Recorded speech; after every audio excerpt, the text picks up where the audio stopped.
Saint Matthias, remembered 14th of May. Matthias is unique amongst the 12 disciples by being, as far as we know, the only one of the 12 not directly chosen by Jesus in his ministry. When Judas Iscariot betrayed Christ, blotting his copybook and resigning somewhat from the 12 disciples, the remaining 11 felt that it was important to replace him amongst their numbers after the ascension of the risen Jesus. Uncertain of what to do, St. Peter invited the roughly 120 other followers of Jesus to nominate 2 from amongst their number who could take on this role. Peter then prayed, "Lord, you know everyone's heart.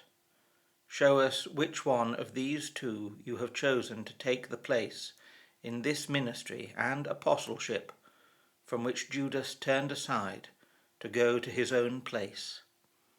They then cast lots, and the lot fell to Matthias. We are not quite certain what casting lots entailed in this case. It could have been drawing straws of different lengths, rolling dice, or using flat stones. Matthias does not appear before this in the New Testament, but we are told that he had been a follower of Jesus from his baptism in the River Jordan to his ascension. He must have been of some standing and perceived faith to be selected by his fellows as one of 2 people whom God might be calling to this ministry. Despite only a small mention in the New Testament, the choosing of Matthias has been read into and expounded upon in many, often contradictory ways. This is the last casting of lots in the Bible, technically a form of divination which was prohibited. It is also seen as the work of the Holy Spirit being no less active with the early Christian church after the ascension of Jesus. Some have criticized the disciples' decision to choose for themselves a new member of the 12 and to begin a self-sustaining hierarchy.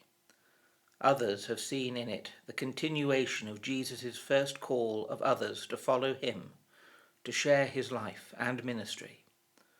Also, this shows that the early Christians did not see the role of the apostles as coming to an end. It would continue. St. Matthias does not appear further in the Bible, but there are, of course, many traditions regarding his later life and work. Some say that he stayed mostly in and around Jerusalem, where he was stoned to death, requesting that the stones be buried with him as a sign of what he would suffer for his faith. According to this account, he was then posthumously beheaded and buried outside the city, where centuries later St. Helena, the mother of the Emperor Constantine the Great, would later find his remains and transport them back to Constantinople. Other accounts record Matthias travelling south to preach in Ethiopia and the lands of the Upper Nile. Still other popular histories and traditions place Matthias as bringing Christianity to Cappadocia in what is now modern-day central Turkey, and from there travelling to what is now Georgia, where he was eventually killed, either by crucifixion, a popular choice for killing off these followers of the crucified Jesus, or by being hacked apart, in some cases by both. One of his traditional symbols is an axe or a cross, as a reminder of his death. A marker in the old Roman fort on the Georgian coast is said to mark the site where he is buried. Wherever his ministry led him, St. Matthias is remembered for his call to join the ranks of the apostles.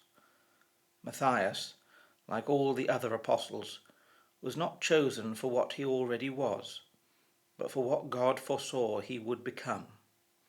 He was elected not because he was worthy, but because he would become worthy.